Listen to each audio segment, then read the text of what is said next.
자식을 만나면 5가지를 참아라. 현명한 부모의 침묵. 명절날 아침입니다. 아들네 집에 갑니다. 며느리가 아이에게 스마트폰을 줍니다. 밥 먹을 때도 아이는 유튜브를 봅니다.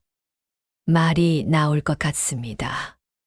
우리 때는 안 그랬는데. 하지만 참습니다. 며느리 눈치가 보이기 때문입니다. 딸네 집에 갑니다. 손주가 말을 안 듣습니다. 사위는 아이를 혼내지 않습니다. 요즘은 그렇게 키운대요. 딸이 설명합니다. 이해가 안 됩니다. 아이는 버릇이 없어 보입니다. 하지만 말을 아낍니다. 사위와 틀어지기 싫어서입니다. 자식이 전화를 합니다. 일주일에 한 번 짧게 통화합니다. 엄마 잘 지내세요? 응, 잘 지내. 하고 싶은 말이 많습니다. 외롭다는 말, 아프다는 말, 보고 싶다는 말. 하지만 삼킵니다. 자식에게 짐이 되고 싶지 않아서입니다. 이것이 오늘날 노부모의 현실입니다. 자식을 사랑합니다. 손주를 사랑합니다. 하지만 말을 못합니다. 간섭하면 싫어합니다. 조언하면 무시합니다. 속마음을 말하면 부담스러워합니다. 그래서 참습니다. 참고 또 참습니다. 참다 보면 서운합니다. 내가 얼마나 고생해서 키웠는데. 요즘 젊은 것들은 부모 마음도 모르고 이런 생각이 듭니다. 하지만 말하지 못합니다. 말하면 자식이 멀어질까봐 두렵습니다. 오늘 우리가 만날 철학자는 정약용입니다. 조선시대 최고의 실학자였습니다. 그는 57세에 18년간의 유배에서 풀려났습니다. 이미 늙은 몸이었습니다. 자녀들은 모두 성인이 되어 있었습니다. 그는 고향으로 돌아와 말년을 보냈습니다. 정약용은 유배지에서 그리고 말년의 자녀들에게 많은 편지를 썼습니다. 그 편지에는 놀라운 지혜가 담겨 있습니다. 늙은 아버지가 성인 자녀에게 어떻게 대해야 하는가에 대한 깊은 통찰입니다. 정약용은 말합니다.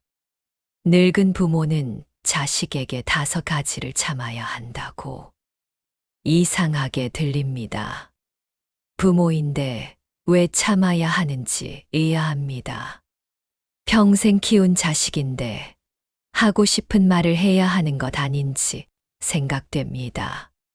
하지만 그의 말을 듣다 보면 깊은 지혜가 느껴집니다. 그가 말하는 참음은 체념이 아닙니다. 그것은 성숙함입니다.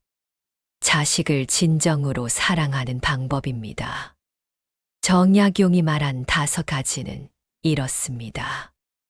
자식의 육아 방식에 대한 간섭, 며느리나 사위에 대한 불만, 자신의 경제적 어려움과 건강 문제, 외로움과 서운함, 그리고 자식들 간의 비교입니다.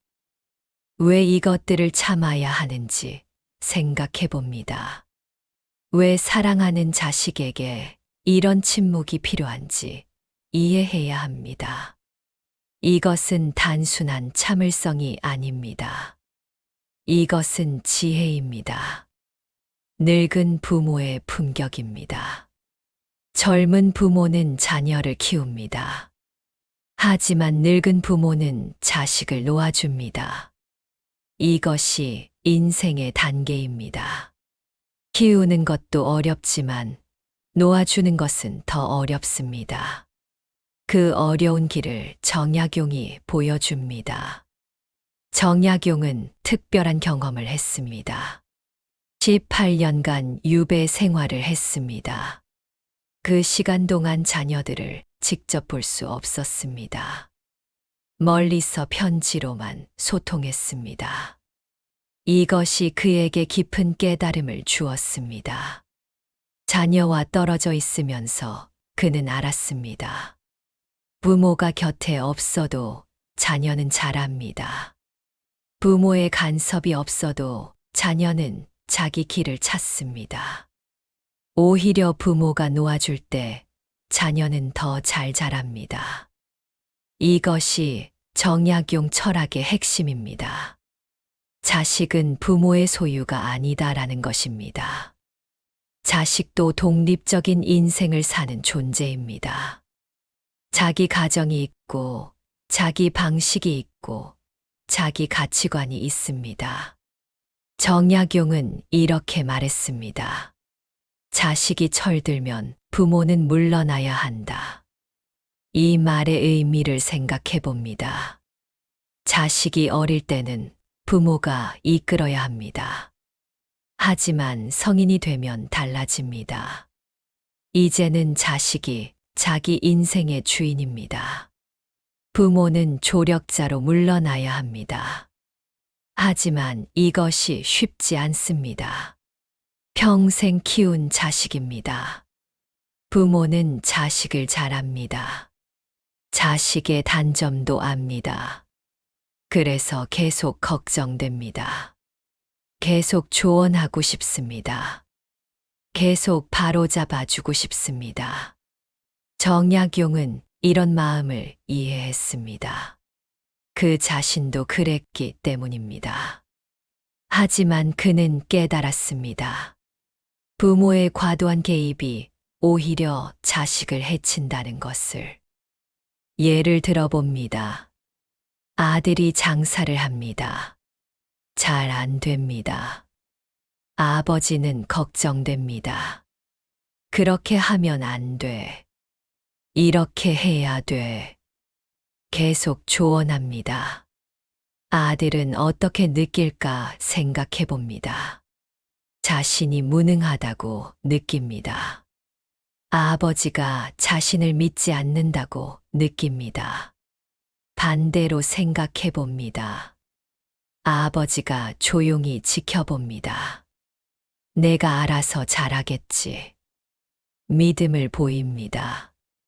아들은 어떻게 될까 상상해 봅니다. 스스로 방법을 찾습니다. 실수도 하지만 그것에서 배웁니다. 결국 자기만의 방식을 찾아냅니다. 정약용의 두 번째 핵심 사상은 관계에도 거리가 필요하다는 것입니다. 너무 가까우면 서로 상처를 줍니다. 적당한 거리가 있어야 존중할 수 있습니다. 정약용은 이것을 고슴도치의 거리에 비유했습니다. 겨울에 고슴도치들이 모입니다. 추우니까 붙어 있고 싶습니다. 하지만 너무 가까이 가면 가시에 찔립니다. 그래서 적당한 거리를 유지합니다. 따뜻함을 나누면서도 상처 주지 않는 거리입니다. 부모와 성인 자식의 관계도 마찬가지입니다. 사랑하지만 거리가 필요합니다. 돕고 싶지만 간섭은 안 됩니다. 걱정되지만 놓아줘야 합니다. 이 균형을 찾는 것이 늙은 부모의 지혜입니다. 정약용의 세 번째 사상은 말하지 않는 것도 사랑이라는 것입니다. 우리는 생각합니다. 사랑하면 표현해야 한다고. 하고 싶은 말을 다 해야 한다고. 하지만 정약용은 반대로 말합니다. 진정한 사랑은 때로 침묵입니다. 하고 싶은 말을 참는 것입니다. 자식을 위해 자신의 감정을 조절하는 것입니다. 이것이 더 큰 사랑입니다. 정약용은 편지에서 이렇게 썼습니다. 아비는 많은 말을 하고 싶다. 하지만 참는다. 너희가 스스로 깨닫기를 바라기 때문이다. 이것은 자식을 존중하는 것입니다. 자식의 성장을 믿는 것입니다. 정약용의 네 번째 사상은 부모도 자신의 삶을 살아야 한다는 것입니다. 많은 노부모가 자식만 바라보며 삽니다. 자식이 찾아오면 기쁩니다. 자식이 안 오면 외롭습니다. 자식이 인생의 전부가 됩니다. 하지만 정약용은 다르게 말합니다. 노년에도 자신의 삶이 있어야 한다고. 자신의 즐거움이 있어야 한다고. 학문을 하든, 취미를 즐기든, 친구를 만나든, 자기만의 세계가 있어야 한다고. 정약용 자신이 그랬습니다. 말년에도 책을 읽고 글을 썼습니다. 정원을 가꾸고 후학을 가르쳤습니다. 자식들을 사랑했지만 자식들에게 매달리지 않았습니다. 자신의 삶을 살았습니다. 부모가 자기 삶을 살면 자식도 편해집니다. 자식은 부모에게 죄책감을 느끼지 않습니다. 부모가 행복해 보이니까 안심합니다. 오히려 자주 찾아오고 싶어집니다. 마지막으로 정약용은 늙음의 품격을 강조했습니다. 늙는다는 것은 약해지는 것이 아닙니다. 성숙해지는 것입니다. 인생의 지혜를 얻은 것입니다. 늙은 부모는 젊은이들의 롤모델이어야 합니다. 불평하지 않고, 의존하지 않고, 간섭하지 않는 모습. 자기 삶을 당당히 사는 모습. 자식을 존중하고 사랑하지만 자식에게 얽매이지 않는 모습. 이것이 품격 있는 노년입니다. 이것이 정약용이 보여준 노년의 철학입니다.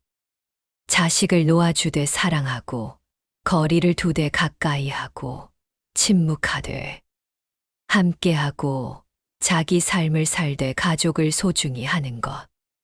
이 균형이 늙은 부모의 지혜입니다. 이제 정약용이 말한 5가지 참음을 구체적으로 살펴봅니다. 왜 이것들을 참아야 하는지 이해해야 합니다. 하나씩 들여다봅니다. 첫 번째, 자식의 육아 방식에 대한 간섭을 참아라. 김 할머니의 이야기입니다. 일요일에 아들네 집에 갔습니다. 손주가 밥을 안 먹습니다. 며느리는 억지로 먹이지 않습니다. 배고프면 나중에 먹겠죠. 할머니는 이해가 안 됩니다. 자기는 아들을 꼭 먹였습니다. 굶기면 안 된다고 생각했습니다. 할머니가 말합니다. 애가 밥을 먹어야지. 굶으면 안 돼. 며느리의 얼굴이 굳어집니다. 요즘은 이렇게 키운대요. 억지로 먹이면 안 된대요. 할머니는 말이 더 나오려 합니다. 하지만 아들이 눈치를 줍니다. 할머니는 참습니다.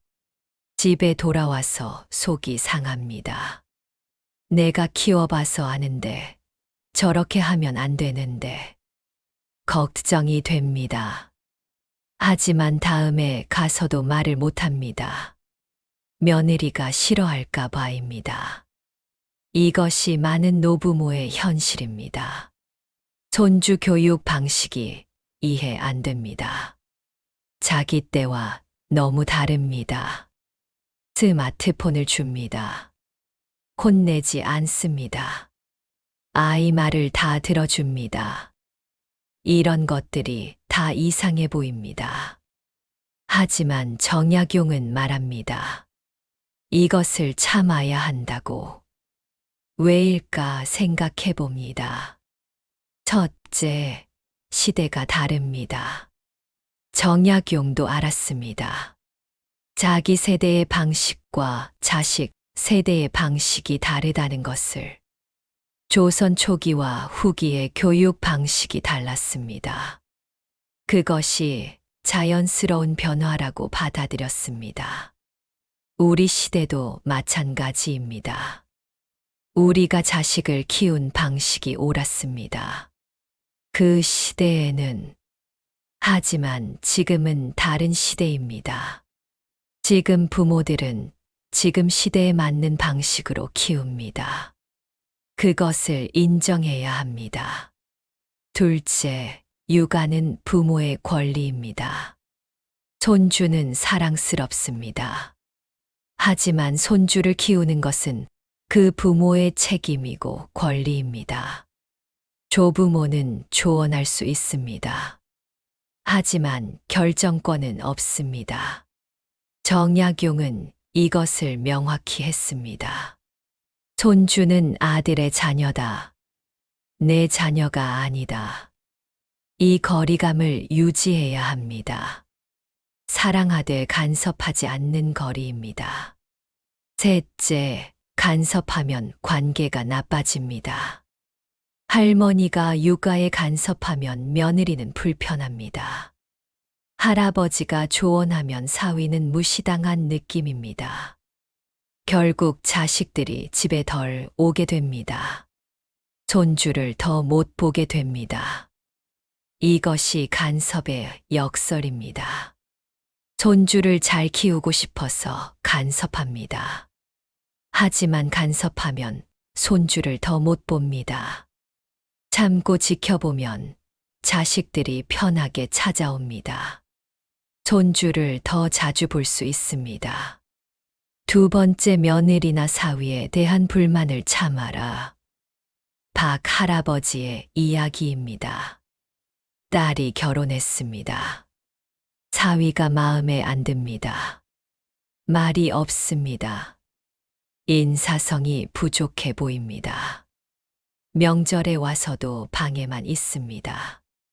할아버지는 딸에게 말합니다. 사위가 좀 그렇네. 너무 무뚝뚝한 거 아니야. 딸의 얼굴이 어두워집니다. 아빠, 우리 남편 성격이 그래요. 나쁜 사람 아니에요. 할아버지는 계속 말합니다. 그래도 예의는 있어야지. 딸이 화를 냅니다. 아빠가 왜 남편 흉을 봐요? 저는 좋아요. 그 뒤로 딸이 집에 덜 옵니다. 할아버지는 후회합니다. 이것이 많은 노부모의 경험입니다. 며느리나 사위가 완벽해 보이지 않습니다. 뭔가 부족해 보입니다. 자식이 고생할 것 같습니다. 그래서 불만을 말합니다. 하지만 정약용은 경계합니다. 며느리나 사위에 대한 불만을 자식에게 말하지 말라고. 왜일까 생각해 봅니다. 첫째, 그들의 배우자는 그들이 선택했습니다. 부모가 선택한 것이 아닙니다. 자식이 사랑해서 만난 사람입니다. 부모가 그 사람을 비난하면 자식의 선택을 부정하는 것입니다. 둘째, 부모는 겉모습만 봅니다. 며느리가 집에 와서 말이 없어 보입니다. 하지만 아들에게는 다정할 수 있습니다. 사위가 무뚝뚝해 보입니다. 하지만 딸을 잘 챙길 수 있습니다. 부모는 그들의 일상을 모릅니다. 셋째, 불만을 말하면 자식이 괴롭습니다. 딸은 남편을 사랑합니다. 동시에 아버지도 사랑합니다. 아버지가 남편 흉을 보면 딸은 양쪽 사이에서 괴롭습니다. 누구 편도 들 수 없습니다. 정약용은 말했습니다. 며느리와 사위를 내 자식처럼 대하되 판단은 하지 말라. 그들도 누군가의 소중한 자식입니다. 완벽하지 않을 수 있습니다. 하지만 우리 자식이 사랑하면 그것으로 충분합니다. 세 번째, 경제적 어려움과 건강 문제를 참아라. 최할머니의 이야기입니다. 혼자 삽니다. 국민연금으로 근근히 삽니다. 가끔 병원비가 부담됩니다. 무릎이 아픕니다. 수술을 해야 하는데 돈이 걱정입니다. 아들에게 전화합니다. 요즘 병원비가 많이 나와서. 아들이 말합니다. 얼마 필요하세요? 보내드릴게요. 할머니는 고맙습니다. 하지만 미안합니다. 아들도 애들 키우느라 힘들 텐데. 다음에 또 아픕니다. 하지만 전화하기 망설여집니다. 자꾸 돈 달라고 하면 부담스러워할 것 같습니다. 그래서 참습니다. 병원에 안 가고 참습니다. 이것도 많은 노부모의 현실입니다. 경제적으로 넉넉하지 않습니다. 건강도 안 좋습니다. 자식에게 도움을 받고 싶습니다. 하지만 말하기 어렵습니다. 짐이 되고 싶지 않아서입니다. 정약용은 이것도 조심하라고 했습니다. 부모의 어려움을 자식에게 자주 말하지 말라고. 왜일까 생각해 봅니다. 첫째, 자식에게 죄책감을 줍니다. 부모가 힘들다고 말하면 자식은 미안해합니다. 더 챙겨드려야 하는데 못 챙기는 것 같습니다. 이 죄책감이 자식을 괴롭힙니다. 둘째, 자식도 자기 삶이 있습니다. 직장 생활, 육아, 경제적 부담. 젊은 세대도 힘듭니다. 부모의 어려움까지 짊어지면 너무 무겁습니다. 하지만 정약용은 이렇게도 말했습니다. 정말 어려울 때는 말해야 한다. 하지만 작은 것까지 다 말할 필요는 없다. 큰 수술이 필요하거나 생활이 불가능할 때는 자식에게 알려야 합니다. 하지만 작은 불편함까지 다 말할 필요는 없습니다. 자식에게는 사실을 말하되 부담은 주지 않는 균형. 이것이 필요합니다. 네 번째, 외로움과 서운함을 참아라. 이 할아버지의 이야기입니다. 혼자 삽니다. 아들이 멀리 삽니다. 한 달에 한 번 정도 전화합니다. 명절에 한 번 옵니다. 할아버지는 외롭습니다. 아들에게 전화합니다. 요즘 뭐 하니? 아빠 생각 안 나니? 아들이 말합니다. 아빠, 바빠서 그래요. 나중에 갈게요. 할아버지는 서운합니다. 이렇게 키웠더니 날 잊고 사는구나. 다음에 아들이 옵니다. 할아버지가 말합니다. 너 한 달 만이다. 왜 이렇게 안 오니? 아빠는 매일 외로운데. 아들의 표정이 무거워집니다. 미안해하지만 동시에 부담스러워합니다. 이것이 많은 노부모가 느끼는 감정입니다. 외롭습니다. 자식이 보고 싶습니다. 자주 찾아와 주기를 바랍니다. 하지만 자식은 바쁩니다. 자주 못 옵니다. 그래서 서운합니다. 정약용은 이 감정도 조절하라고 했습니다. 외로움과 서운함을 자식에게 자주 표현하지 말라고. 왜일까 생각해 봅니다. 첫째, 자식에게 죄책감을 줍니다. 아빠가 외롭다는 말은 내가 나를 소홀히 한다는 뜻으로 들립니다. 자식은 미안해합니다. 동시에 부담스럽습니다. 둘째, 관계가 의무가 됩니다. 사랑으로 찾아오던 것이 의무로 찾아오게 됩니다. 안 가면 아빠가 서운해하시니까 가야지. 이렇게 되면 관계가 무거워집니다. 셋째, 자식도 자기 가정이 우선입니다. 이것은 당연합니다. 배우자와 자녀가 1순위입니다. 부모는 2순위입니다. 이것을 인정해야 합니다. 자식이 자기 가정을 잘 꾸리는 것, 그것이 부모로서 바라는 것 아닙니까?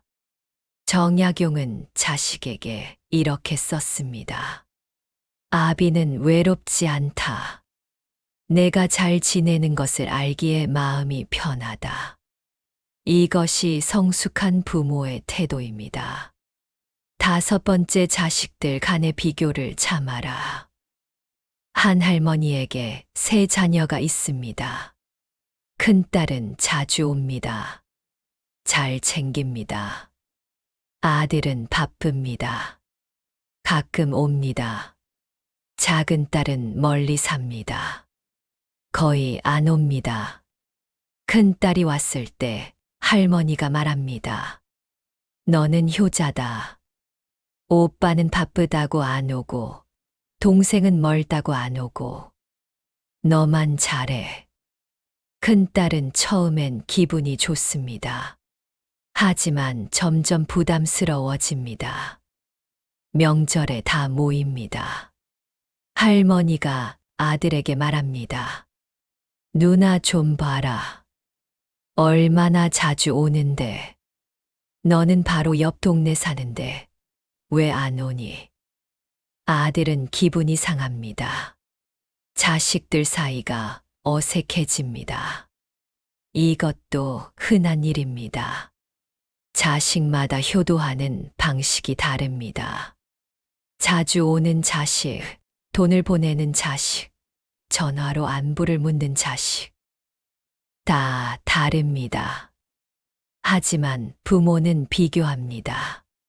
정약용은 이것을 강하게 경계했습니다. 자식들을 절대 비교하지 말라고.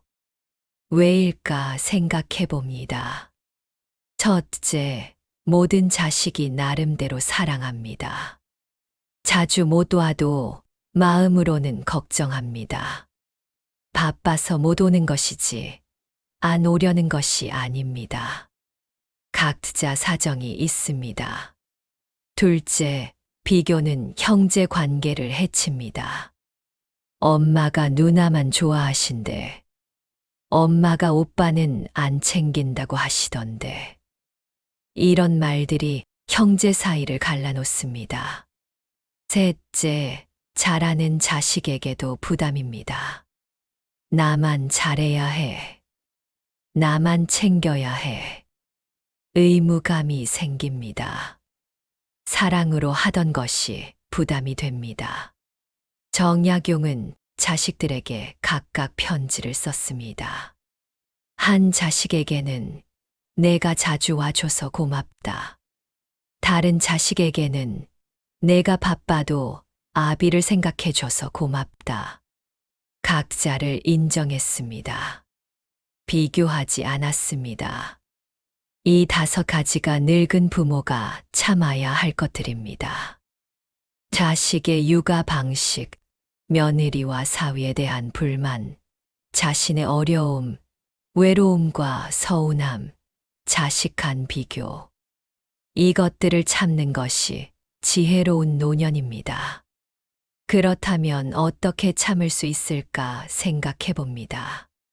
정약용은 구체적인 방법을 제시했습니다. 단순히 억지로 참는 것이 아닙니다. 마음을 바꾸는 것입니다. 첫 번째 해결책, 믿음의 언어로 전환하라. 자식의 육아 방식이 마음에 안 들 때, 간섭하고 싶을 때, 이렇게 생각을 바꿉니다. 내 방식이 옳다가 아니라 자식도 나름의 이유가 있겠지. 저렇게 하면 안 되는 데가 아니라 저것도 요즘 방식이겠지. 내가 더 잘 알아가 아니라 자식이 부모니까 알아서 하겠지. 정약용은 이것을 신뢰라고 불렀습니다. 자식을 믿는 것입니다. 자식이 좋은 부모가 될 것을 믿는 것입니다. 실수할 수도 있습니다. 하지만 그것도 자식의 배움입니다. 말을 바꾸면 마음도 바뀝니다. 며느리에게 그렇게 하면 안 돼. 대신 요즘은 그렇게 하는구나 합니다. 이 한마디 차이가 관계를 바꿉니다. 손주가 스마트폰을 봅니다. 할머니는 말하고 싶습니다. 하지만 참고 이렇게 말합니다. 요즘 애들은 스마트폰으로 공부도 하는구나. 며느리가 편해집니다. 네, 교육 앱도 있고 좋더라고요. 대화가 이어집니다. 비난 대신 이해, 간섭 대신 신뢰. 이것이 첫 번째 해결책입니다.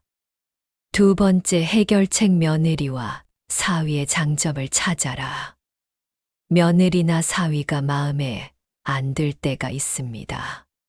하지만 단점만 보면 더 싫어집니다.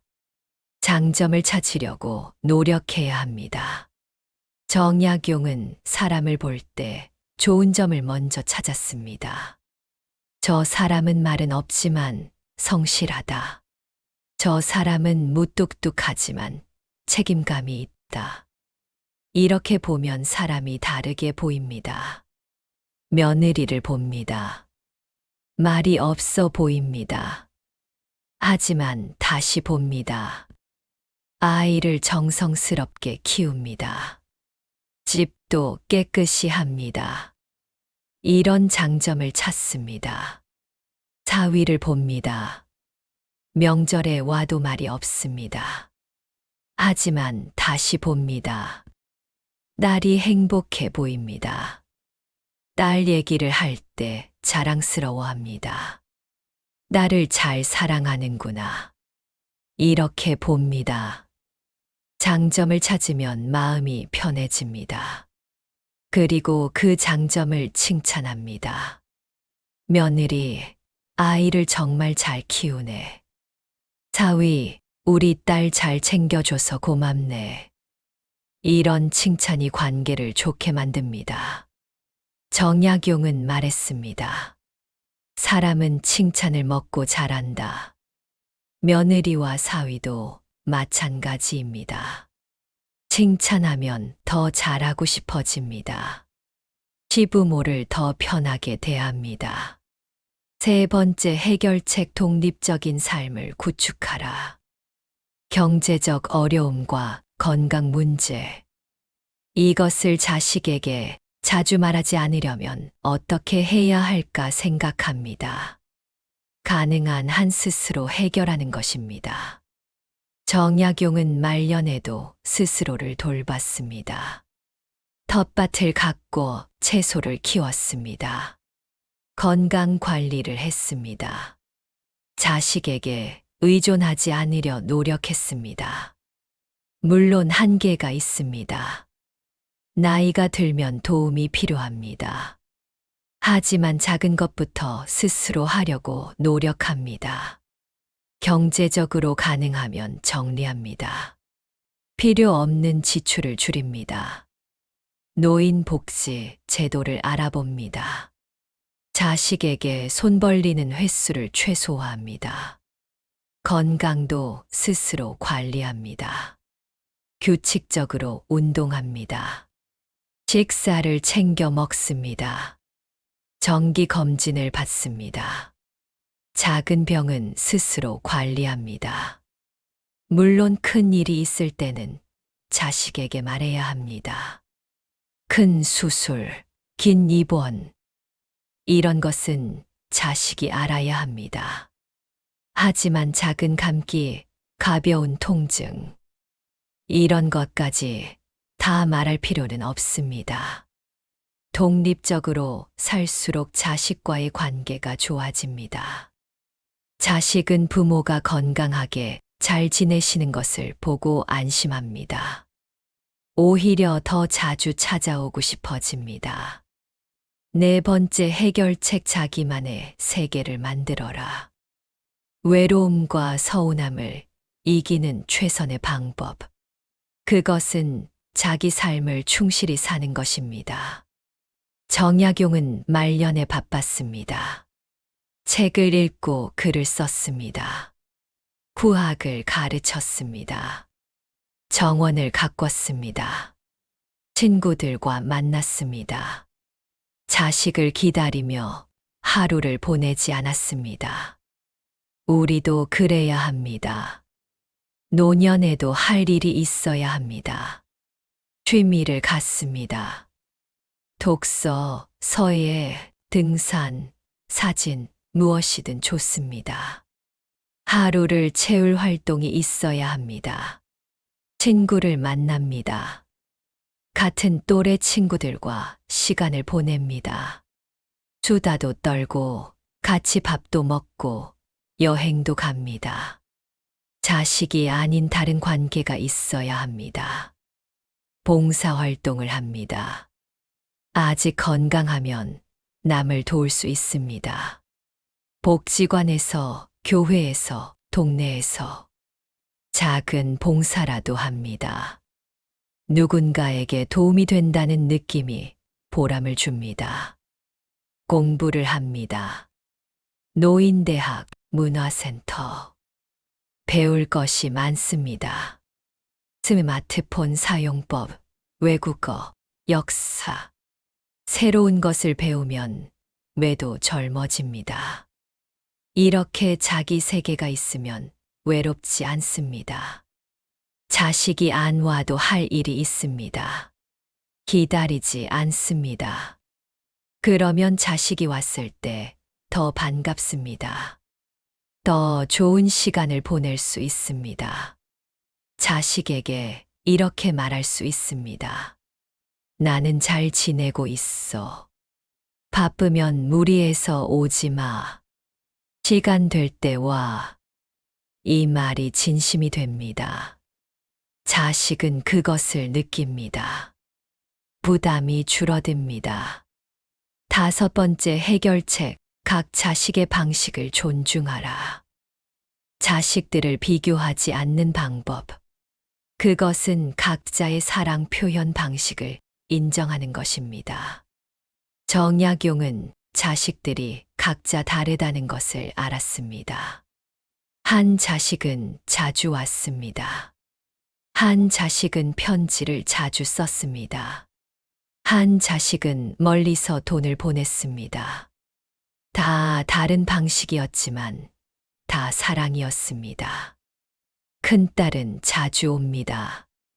그것이 큰딸의 방식입니다. 고맙게 받습니다. 자주 와줘서 고마워. 아들은 바빠서 못 옵니다.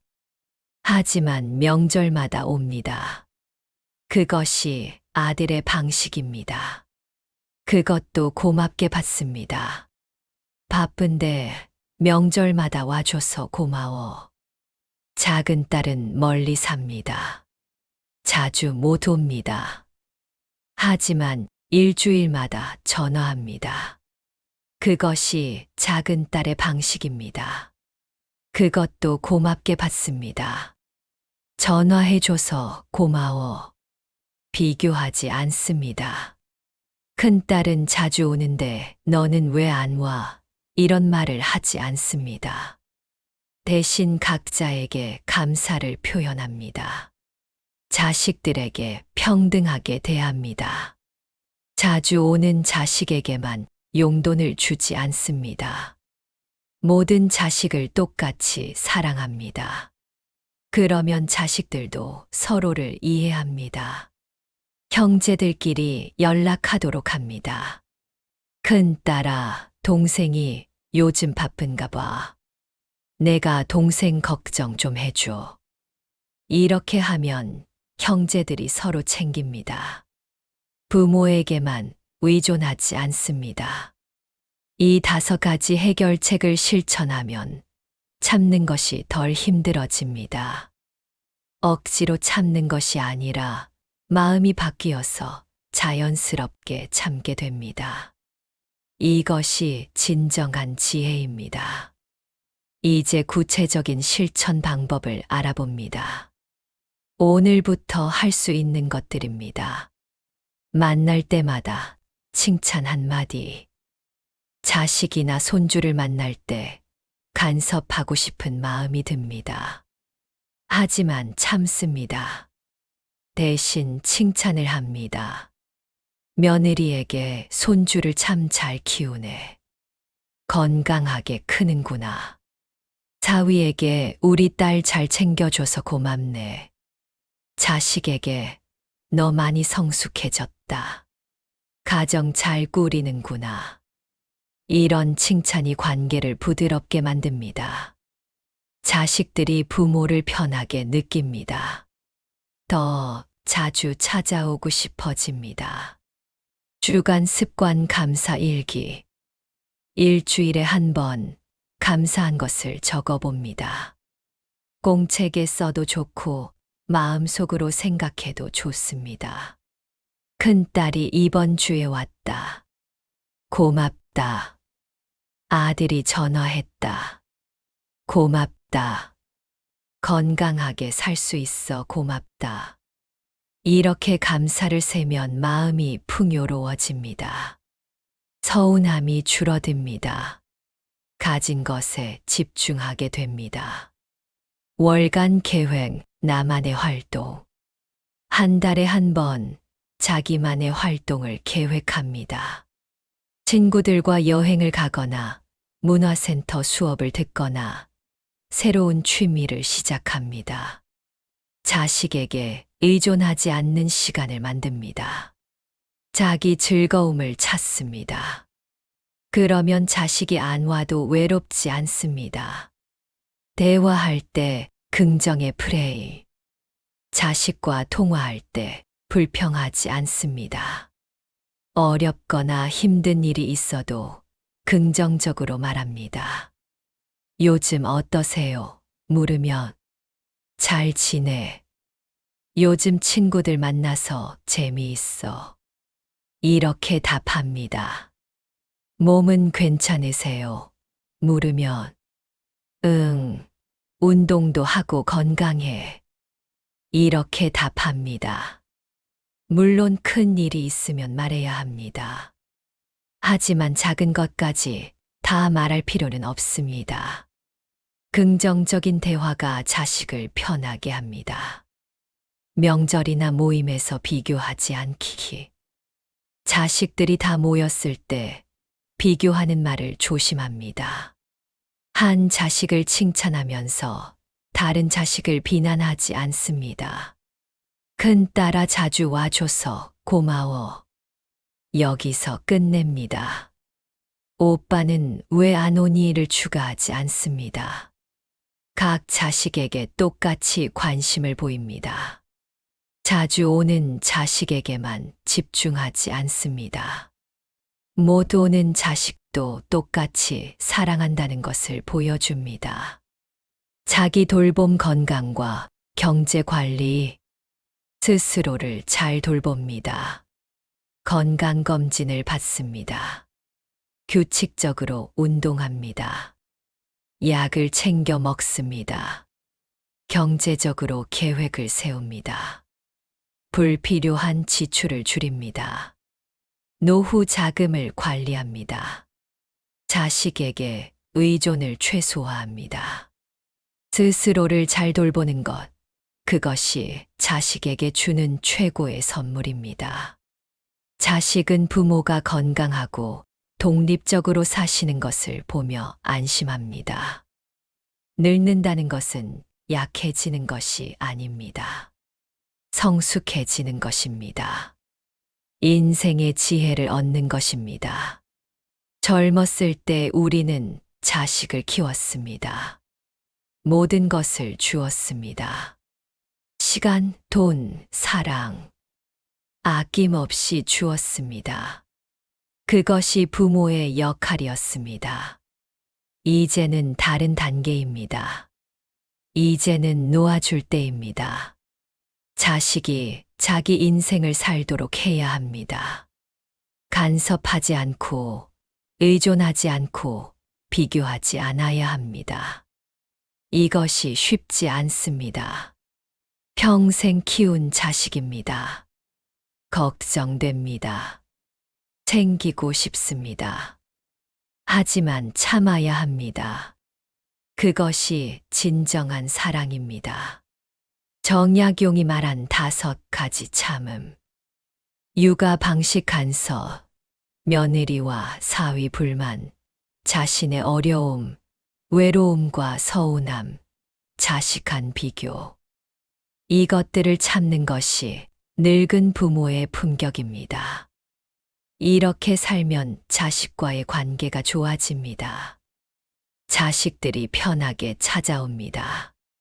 손주들도 할머니, 할아버지를 좋아합니다. 명절이 즐거워집니다.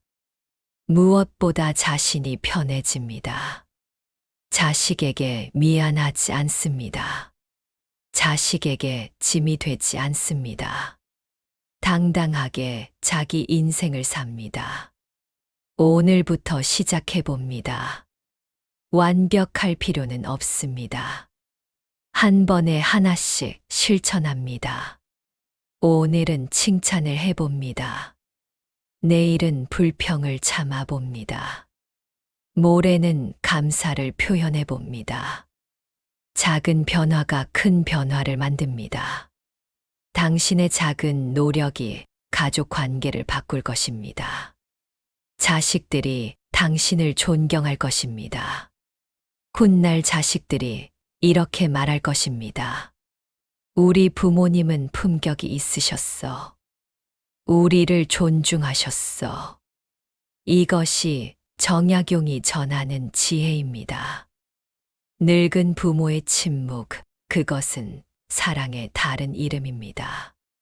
당신은 이미 훌륭한 부모입니다. 자식을 잘 키웠습니다. 이제는 자신을 위해 살 차례입니다. 자식을 사랑하되 놓아주고 자신을 사랑하며 살아가시기 바랍니다. 그것이 아름다운 노년입니다.